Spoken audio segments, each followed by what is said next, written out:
The boss returns without warning, and the housekeeper asks him not to say anything. The reason is serious. Richard Sullivan parked his car in the garage of his mansion in Bel Air, Los Angeles, with his heart still racing from the impulsive decision to cancel his business trip to Miami. Something inexplicable had brought him home 3 days early, a strange feeling he couldn't ignore. He had barely opened the side entrance door when he was greeted by Dorothy, his housekeeper of 15 years, who came running down the hallway with eyes red from crying. Before he could say anything, she grabbed his arm with desperate strength. "Mr. Richard, for God's sake, don't make any noise," she whispered, looking nervously toward the stairs. "You can't go up now, you can't." Richard stopped, confused. Dorothy had always been a calm and collected woman, but now she was trembling like a leaf in the wind. Her hands were ice cold, and he noticed she was wearing the same clothes from 3 days ago. "Dorothy, what's going on? Where is Mrs. Jennifer?" She's in the bedroom, sir, but she's not well. She hasn't come out of there for 3 days." 3 days? Richard felt his blood run cold. "What do you mean 3 days? I spoke with her on the phone yesterday." The woman lowered her head, ashamed. "I'm sorry, sir, I was the one who answered. I imitated her voice. She asked me. She begged me not to let anyone know." Richard looked around the house and only then noticed the changes. Furniture had been pushed around, creating a kind of makeshift barrier at the foot of the stairs. The hall table was turned on its side, and chairs blocked the passage to the upper floor. "Dorothy, what madness is this? Why did you make all this mess?" "It was her, sir. Mrs. Jennifer did all this. She said she needed to protect herself, that they were coming to get her." A muffled sound came from upstairs, as if someone was moving heavy furniture. Richard took a step toward the stairs, but Dorothy threw herself in front of him. "No, sir, please. She made me promise I wouldn't let anyone go up. No one at all. Not even you." "Dorothy, move aside. Jennifer is my wife. I have the right to see her." "You don't understand," the housekeeper cried harder. She's not recognizing anyone properly. Yesterday she called me Sister Margaret. The day before yesterday she said I was the hospital nurse." Richard felt his legs go weak. Jennifer had always been a balanced, good-humored woman. She worked as a psychologist at a private clinic and had never shown signs of mental instability. "When did this start?" "On Monday. You had just left on your trip." A package arrived for her, a thick brown envelope. As soon as she opened it, she turned white as a sheet and ran upstairs to the bedroom. Since then, another noise came from above, louder this time. It sounded like Jennifer was dragging something heavy across the floor. "Sir, I tried to convince her to eat, to take a bath, but she just screams that she needs to wait, that they're going to come and she has to be prepared." "Who is going to come, Dorothy?" "I don't know, sir. She says things that don't make sense. Sometimes she calls out names I've never heard. Kevin, Mother Superior, Dr. Thompson. Yesterday she spent the whole night screaming that she didn't want to go back." Richard gently pushed Dorothy aside and began to climb the stairs. The steps creaked under his feet, and he could hear the housekeeper whimpering behind him. "Sir, she's going to get scared. She's going to—" "Jennifer?" Richard knocked lightly on the bedroom door. "Honey, it's me. I'm back from my trip." Absolute silence. Not even the noise from inside stopped. "Jennifer, I'm coming in, okay?"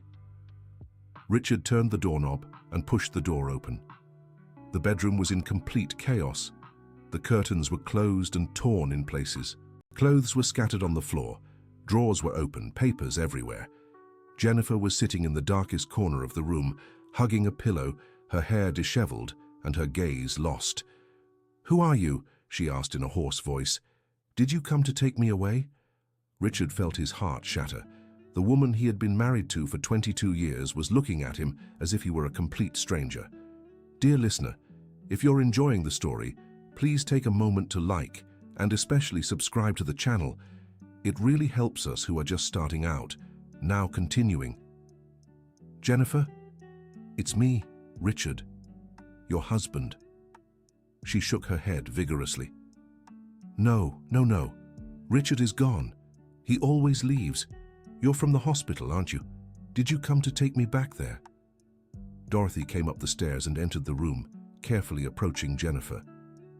"Mrs. Jennifer, look who's here. It's Mr. Richard, your husband. He cancelled his trip to stay with you." "Dorothy?" Jennifer blinked several times. "Why are you dressed like that? Where is your habit?" The housekeeper looked at Richard with desperation in her eyes. "She confuses me with a nun who took care of her when she was a child. Sometimes she thinks she's still in the boarding school."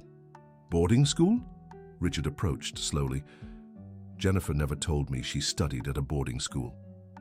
"There are many things Mrs. Jennifer never told anyone, sir." Jennifer began to rock back and forth, murmuring incomprehensible words. Richard noticed she was holding something in her hands. "What is that she has?" "It's what came in the package, sir. Some old photos and some documents. She won't let go of them for anything." Richard gently extended his hand. "Jennifer, can I see what you have there?" "No," she shouted, pressing the papers to her chest. "They're mine. He promised he would keep it a secret. He promised—" "Who promised, my love?" "Dr. Thompson. He said no one would ever know, but now they sent the photos. They know everything." Dorothy approached Richard and whispered in his ear, "Sir, I called Dr. Michael, that family friend doctor. He said it could be a dissociative episode, that something from the past may have come back to scare her. And you didn't open the package to see what it was." "I didn't have the courage, sir. Mrs. Jennifer got so desperate, but I know it's something very bad." Richard looked at his wife, who continued rocking and murmuring. 22 years of marriage, and he had never heard Jennifer mention a boarding school, a Dr. Thompson, or any trauma from the past. "Dorothy, I'm going to need your help. Let's try to calm her down first, then we try to understand what's happening." "Sir, I've already tried everything. I offered her the chamomile tea she likes. I put on the classical music that always relaxes her. Nothing works."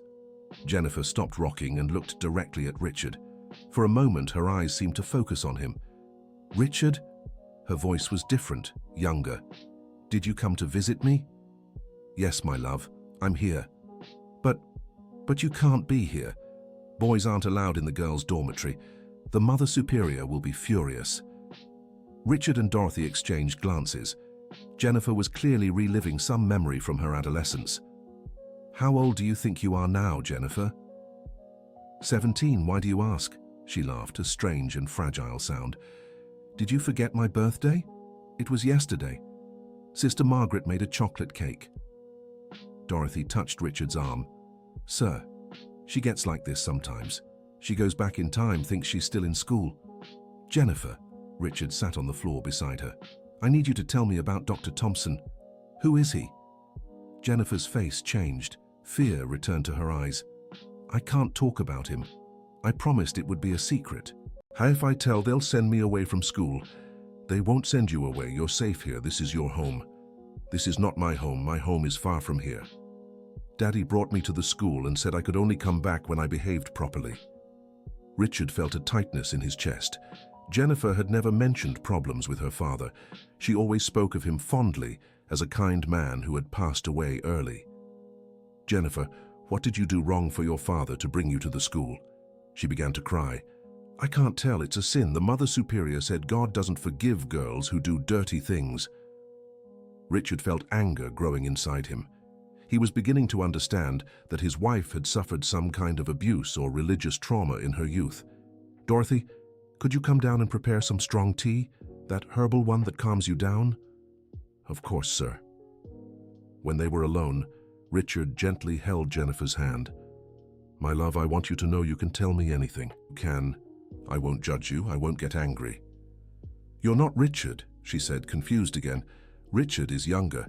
He has dark hair and wears those small glasses." Richard realized she was thinking of him as he was 20 years ago when they first met. "It's true. I've gotten older. We both have. But I'm still the same Richard who loves you." Jennifer stared at him for a long moment. She seemed to be struggling to distinguish between past and present. "If you really are Richard, then you already know my secret." "What secret?" "About the baby." Richard felt the world spin. In 22 years of marriage, Jennifer had always said she couldn't have children due to health problems. They had tried treatments, but she always said the doctors had confirmed her infertility. What baby, Jennifer? She pressed the papers against her chest even tighter. The one I had at the school, the one they took away. The pieces began to fall into place in Richard's mind. Jennifer had had a child as a teenager at the boarding school. That's why her father had sent her there. And now, after so many years, someone had found out and sent evidence. Jennifer, look at me. Did you have a baby when you were a teenager? I didn't want to tell anyone. I was so afraid you would leave. I would never leave you because of that. But everyone will know now. The photos, the documents, it's all there. Richard finally understood the magnitude of the crisis. His wife had kept this secret for decades, living with the weight of guilt and trauma, and now someone had discovered it and was using it against her. Can I see the documents, Jennifer? I need to understand what's happening. With trembling hands, she handed over the papers. Richard saw old photos, certificates, and what appeared to be a medical report. His wife, still a teenager, pregnant in a hospital.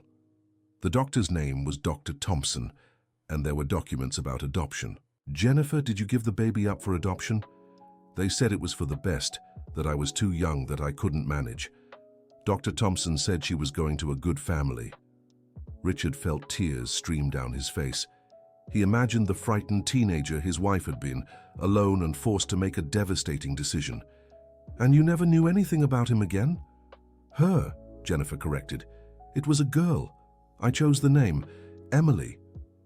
Dorothy returned with the tea but stopped at the door when she saw Richard crying. Sir, is the lady feeling better? Dorothy, I need to ask you a very important question. Who delivered this package? It was a young man on a motorcycle. He said it was from a law office. I signed the receipt, but I didn't pay attention to the name. Did you keep the envelope? It's downstairs in the kitchen. Could you get it, please? As Dorothy went downstairs, Richard continued looking at the documents.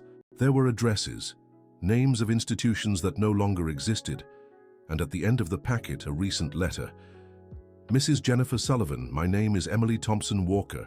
I believe you are my biological mother. I recently found out about my adoption and would very much like to meet you.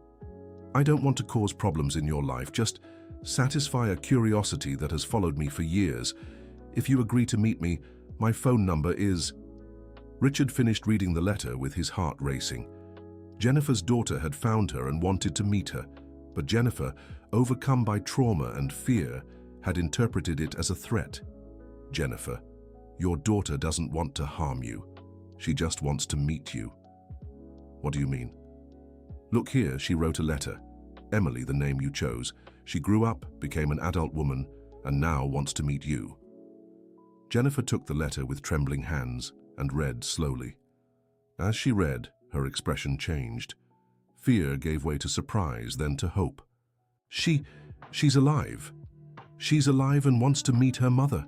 But what if she hates me? What if she finds out I was a coward who abandoned her? You didn't abandon anyone. You were a child forced to make an impossible decision. Dorothy came back with the envelope. Richard saw it really came from a law office, but it didn't seem threatening at all. Probably Emily had hired a lawyer to help with the search. Mrs. Jennifer, Dorothy approached.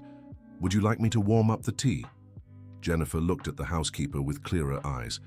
Dorothy, you're not Sister Margaret. No, ma'am. It's me, Dorothy. I've worked here in your home for 15 years. Jennifer looked around the room, really seeing where she was for the first time in 3 days. My God, what is this mess? What happened here? You were having a crisis, dear, Richard explained gently. But it's over now. You're okay now. Jennifer tried to get up, but she was too weak. Richard helped her sit on the bed. Richard, how many days ago did you arrive? I just arrived. I came straight from the airport. And Emily, the letter. It's real. Your daughter found you and wants to meet you. Jennifer began to cry, but now they were tears of relief. I thought someone wanted to blackmail me or expose me publicly. I was so scared. Why didn't you tell me about this before, Jennifer? In 22 years of marriage, I was ashamed, afraid you would think badly of me, afraid you wouldn't want to stay with me anymore. Richard hugged his wife tightly. I love you exactly as you are, with all your history, with all your secrets. Nothing could change that. Dorothy wiped her own eyes with the edge of her apron. Mrs. Jennifer, would you like me to prepare a hot bath? I think it would do you good. Yes, please. And Dorothy? Yes, ma'am. Thank you for taking care of me all these days, for lying on the phone to protect me. You would do the same for me. After Dorothy left, Richard helped Jennifer organize the documents. What do you want to do about Emily? I don't know. I'm so afraid. What if she doesn't like me? What if I don't know how to be her mother after so many years? You'll figure it out together, one step at a time. Do you support me in this decision? Of course I do. She's your daughter, our daughter if she wants. Jennifer smiled for the first time in days. Would you be willing to be a stepfather to an adult woman? I'd be willing to be anything you needed me to be. In the following days, Jennifer gradually recovered. She started eating properly again, sleeping well, and began processing the idea of meeting her daughter. Dorothy had become even closer to her boss after the crisis. It was as if a special bond had formed between them. Mrs. Jennifer, may I give an opinion? Of course, Dorothy. You should call this young lady. She must be anxiously waiting for an answer. What if I don't know what to say? Speak from the heart. Mothers always know what to say to their children. Richard had returned to work, but now spent more time at home. The crisis had shown him how important it was to be present. On a Thursday afternoon, Jennifer finally gathered the courage to call. Hello? Emily? Yes, who's speaking? It's Jennifer. I received your letter. Silence on the other end of the line. Then sobs. Mum, is it really you? Yes, my dear. It's me. Richard, who was on the extension, also got emotional hearing that conversation. Two women reuniting after 3 decades. I thought you wouldn't want to meet me, said Emily. Sorry for taking so long to reply. I was scared. I understand. It must have been a shock. Can you tell me a bit about your life? Of course. I'm a teacher. I have 2 children. I've been married for 10 years. I always knew I was adopted, but only recently did I get access to the documents. Did you have a good life? Were you happy? Very happy. My adoptive parents are wonderful people, but I was always curious about you. And you, do you forgive me? There's nothing to forgive, Mom. You were very young. You made the decision you thought was best for me. Jennifer cried with relief. Would you like to meet us in person? Very much. Can I bring my family? Of course. We have plenty of space here. They arranged a meeting for the following weekend.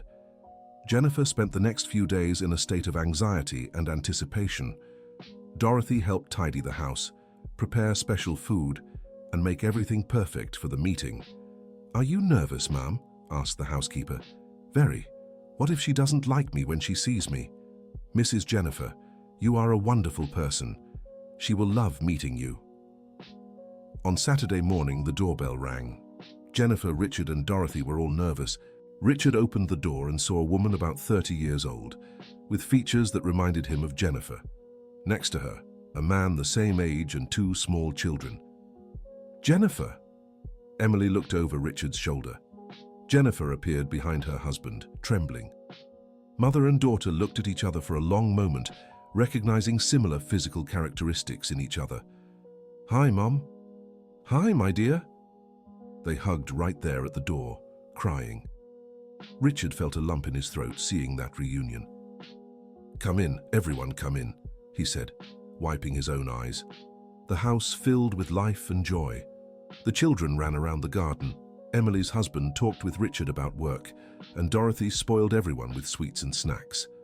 Dear listener, if you're enjoying the story, please take a moment to like and especially subscribe to the channel. It really helps us who are just starting out, now continuing. But the focus was on Jennifer and Emily, who were talking on the living room sofa, trying to recover 3 decades of life together in a few hours. You look a lot like me when I was young, said Jennifer. That's what everyone says. I have photos of my adoptive parents when they were young and I don't look anything like them. What was it like growing up with them? Wonderful. They were always very honest with me about the adoption. They said my biological mother loved me very much but couldn't raise me. They were right. I loved you from the first moment I knew I was pregnant. Why did you never try to find me? Jennifer sighed. I was afraid. Afraid that you would hate me. Afraid that your adoptive family would be angry. And I was ashamed too. Ashamed of what? Of how I got pregnant. It wasn't a normal situation. Emily frowned. What do you mean? Jennifer looked at Richard, who nodded, encouraging her to tell the truth. I was at boarding school. I was 16, a teacher. He took advantage of me. My God. When they found out I was pregnant, they sent me away. They said I had provoked it, that it was my fault. Back then, girls got blamed for everything. Emily held her mother's hand. I'm so sorry. That must have been terrible. It was. But you were the only good thing that came out of all that. Even though I couldn't raise you, you were always my blessing. And my biological father? He died a few years later, in an accident. Maybe it was for the best. Richard approached. Jennifer, I think it's time to tell Emily about your other attempts to have children. What other attempts? Emily asked. After I married Richard, we tried to have children for years, but the doctor said I had problems because of the traumatic birth I had with you. You mean, you're my only daughter, and now you've discovered you're also a grandmother to 2 wonderful grandchildren. The 2 women embraced again, this time with fewer tears and more joy. Emily's children approached curiously. Mommy, who is this lady? This is Grandma Jennifer, kids. Mommy's mommy. But didn't you have a real mommy and daddy? I did. Grandpa William and Grandma Barbara raised me, but Grandma Jennifer is the one who gave birth to me. The children seemed to accept the explanation naturally, as only children can do. During lunch, Dorothy outdid herself in the kitchen. She prepared typical American dishes that filled the house with delicious aromas. Dorothy, called Emily, the food is wonderful. Thank you, my dear. I made it with all my love. Dorothy has been taking care of us for 15 years, explained Jennifer. She's more than a housekeeper, she's family. It's true, agreed Richard. She was the one who cared for your mother during the crisis. Without her, I don't know what would have happened. Dorothy blushed with emotion. You're exaggerating. I just did my duty. No, Dorothy, said Jennifer. You did much more than your duty. You protected me when I couldn't protect myself. After lunch, Richard showed Emily and her family the entire house, the garden, the pool, the office where Jennifer saw some private patients. You're a psychologist? Asked Emily. Yes, I think I chose this profession because of my own trauma. I wanted to help other people who went through difficult situations. What a coincidence. I also work helping people. I'm a special education teacher. It seems the vocation for caring for others runs in the family, observed Richard. During the afternoon, Jennifer and Emily walked alone through the garden. Mother, can I ask you a difficult question? Of course, did you ever regret giving me up for adoption? Jennifer stopped walking and looked directly into her daughter's eyes. Every single day of my life, but not because I did the wrong thing. I regret not having had a choice. I regret the circumstances that led me to that decision. I understand. But at the same time, seeing the wonderful woman you've become, I know I made the right decision. Your adoptive parents gave you everything I couldn't give you at that time. And now? Now I hope we can build a new relationship, not as mother and baby daughter, but as 2 adult women who share a history. I would really like that. Can your children call me Grandma? Emily smiled. They already are. When the afternoon came to an end, nobody wanted the meeting to end. They arranged to see each other again the following week, and this time, Jennifer and Richard would go to Emily's house. Thank you for having me, said Emily, hugging Jennifer at the gate. Thank you for finding me, replied Jennifer. After Emily and her family left, Jennifer, Richard, and Dorothy stayed in the living room, still processing everything that had happened. How do you feel? Asked Richard. Complete, answered Jennifer. For the first time in 30 years, I feel complete. And you, Dorothy? Happy, sir. very happy to have seen Mrs. Jennifer smile like that. In the following days, Jennifer seemed like a new person. She returned to work with renewed energy, started talking daily with Emily on the phone, and began planning activities to do with her grandchildren. Richard was different too. The experience had shown him how fragile life was and how important it was to cherish every moment. "Jennifer, I want to make you a proposal." "What proposal?" "Let's renew our wedding vows." "Why?" "Because I want to marry you again, with all your history, with all your secrets, knowing every part of who you are." Jennifer was moved. "Are you sure?" "Absolutely. And I want Emily to be our maid of honor. And can Dorothy be my bridesmaid?" "Dorothy can be whatever she wants. She saved our family." The housekeeper, who overheard the conversation from the kitchen, began to cry with emotion. The following month, they held an intimate ceremony in their garden. Emily came with her family, and for the first time, Jennifer felt she had a complete family. During the ceremony, the judge asked if they had something special to say to each other. "Jennifer," said Richard, "I promise that this time I will love you not only for what I know about you, but also for what I have yet to discover." "Richard," replied Jennifer, "I promise I will no longer hide anything from you. We are true partners now." Dorothy was crying so much she could barely hold the rings. "Dorothy," called Jennifer, "do you want to say something? I want to thank God for bringing you into my life. You are not my bosses. You are my family." After the ceremony, they held a small but joyful party. Emily brought her adoptive parents, who were charmed by Jennifer and Richard. "Thank you for taking such good care of our daughter," said Jennifer to Emily's adoptive parents. "Thank you for giving us the opportunity to be parents," replied William, Emily's adoptive father. During the party, Richard pulled Dorothy aside. "Dorothy, I want to make you a proposal." "Yes, sir." "I want you to live here with us permanently, not as a housekeeper, but as real family. The little room in the back can be renovated. You can bring your things. Sir, you don't have to." "Yes, I do. You deserve to have a real home, and we deserve to have you around always." Dorothy couldn't answer. She just hugged Richard and cried. Dear listener, if you're enjoying the story, please take a moment to like and especially subscribe to the channel. It really helps us who are just starting out. Now, continuing. A few weeks later, Jennifer received an unexpected call. "Hello, Mrs. Jennifer. This is Barbara, Emily's adoptive mother." "Hi, Barbara. How are you?" "Good. I'm calling to invite you to a special lunch." "What kind of lunch?" "I want to bring together all of Emily's family, you, Richard, William, and me, to talk and get to know each other better." Jennifer was moved. Barbara was including her and Richard as Emily's family without jealousy or resentment. "Of course, we'd love to." The following Sunday, everyone gathered at Barbara and William's house. It was a simple home, but full of love and photographs of Emily growing up. "These are all her photos from the early years," said Barbara, showing albums to Jennifer. Jennifer cried when she saw the images she had missed. Baby Emily taking her first steps on her first day of school. "You documented everything so well.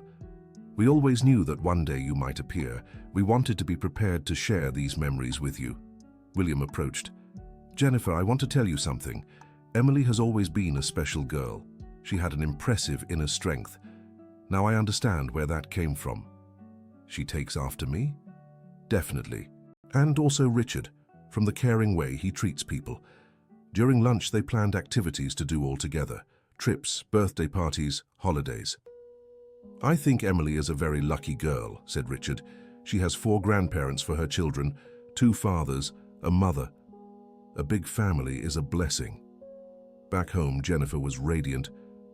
"Richard, I think I'm living the happiest phase of my life." "Why?" "Because for the first time, I'm not hiding anything. I have no secrets, no guilt. I can be completely myself. And what's it like to be completely yourself? It's liberating. It's like I've spent my whole life holding my breath and can finally breathe deeply." Dorothy, who was driving the car because Richard had had a bit to drink at lunch, smiled through the rearview mirror.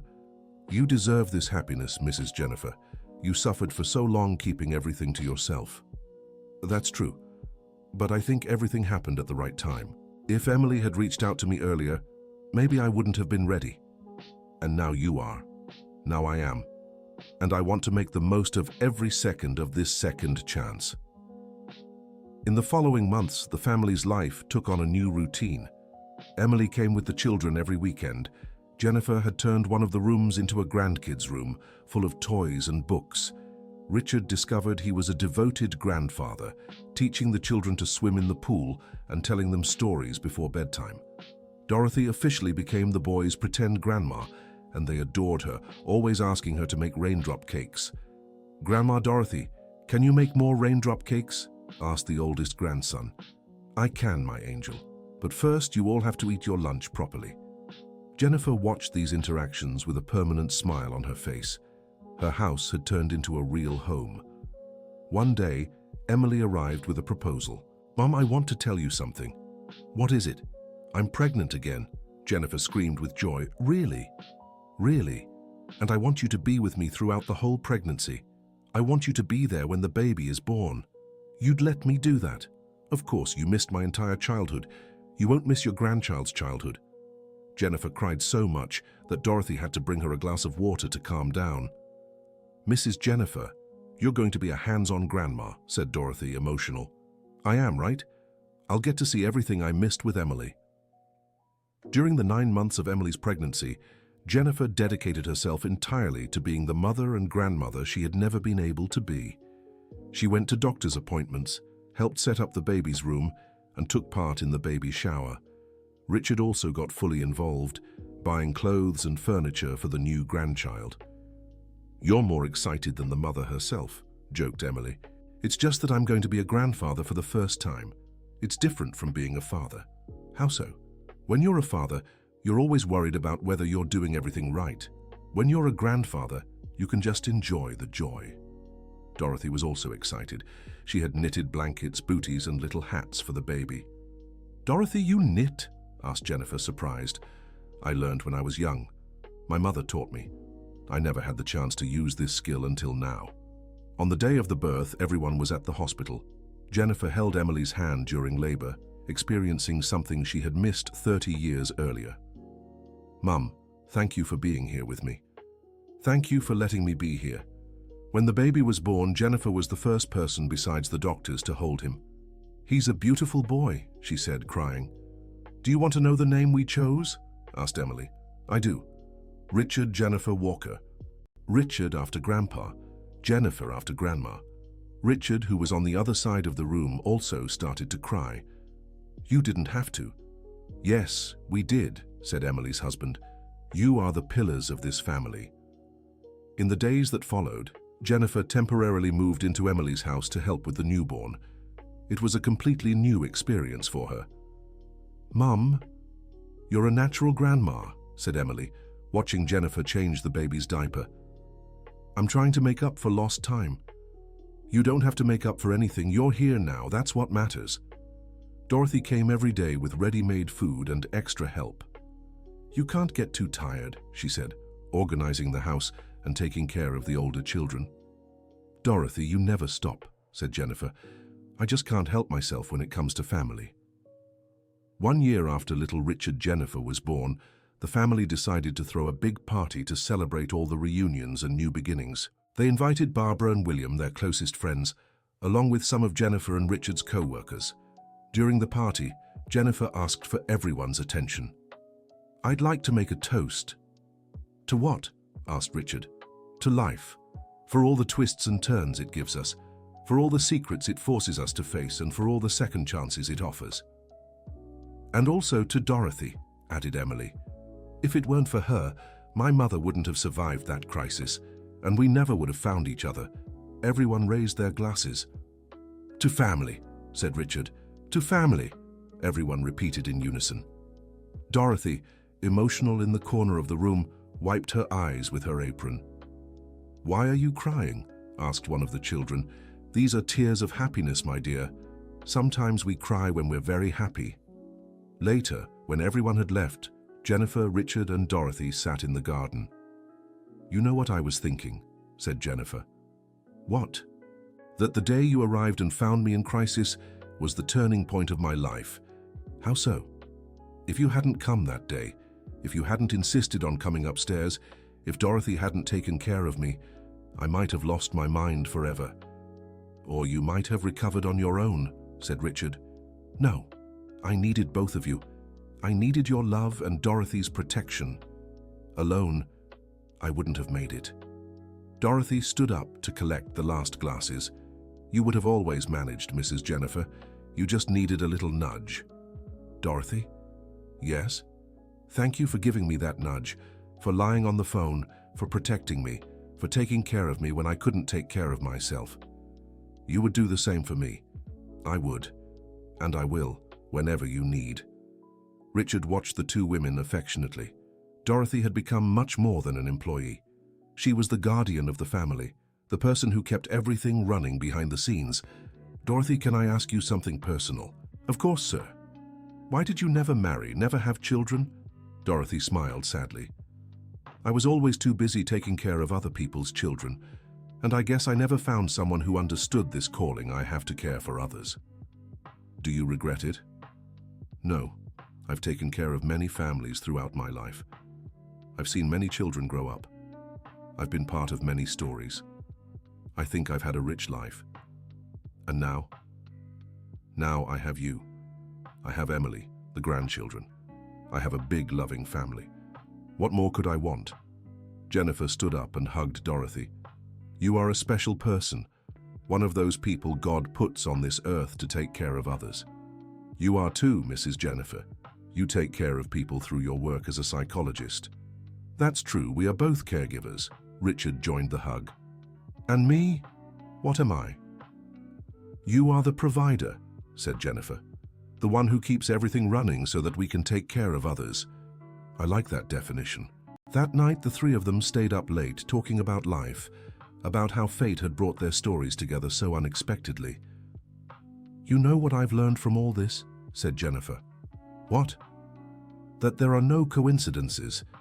You cancelling that trip on the exact day I was in crisis, Emily deciding to look for me after so many years, Dorothy being here to protect me. Everything happened at the right time. Do you believe in fate?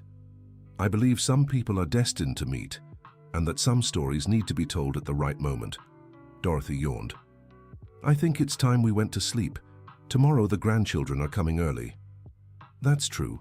Dorothy, thank you for another wonderful day. Thank you all for letting me be part of this family. When they were alone, Jennifer and Richard walked to the bedroom. Richard? Yes?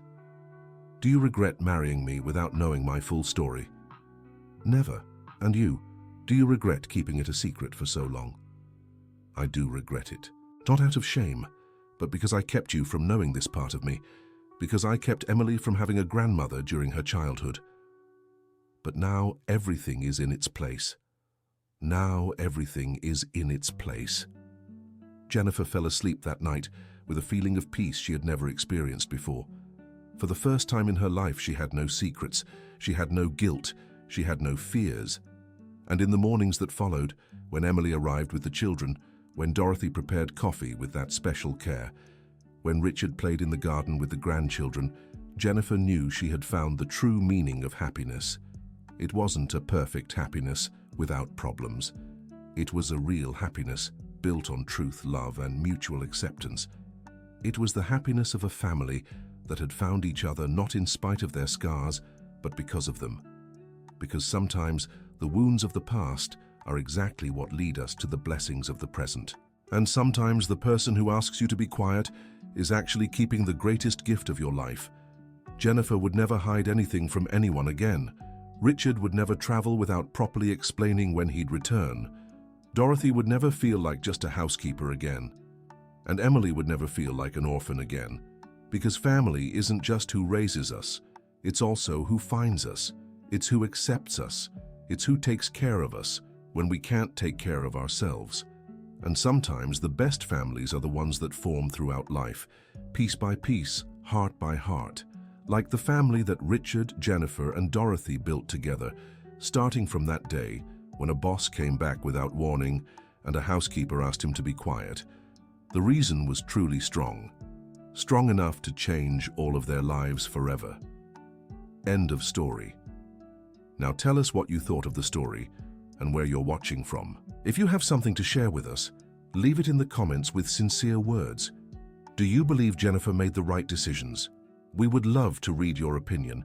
Thank you so much for your company.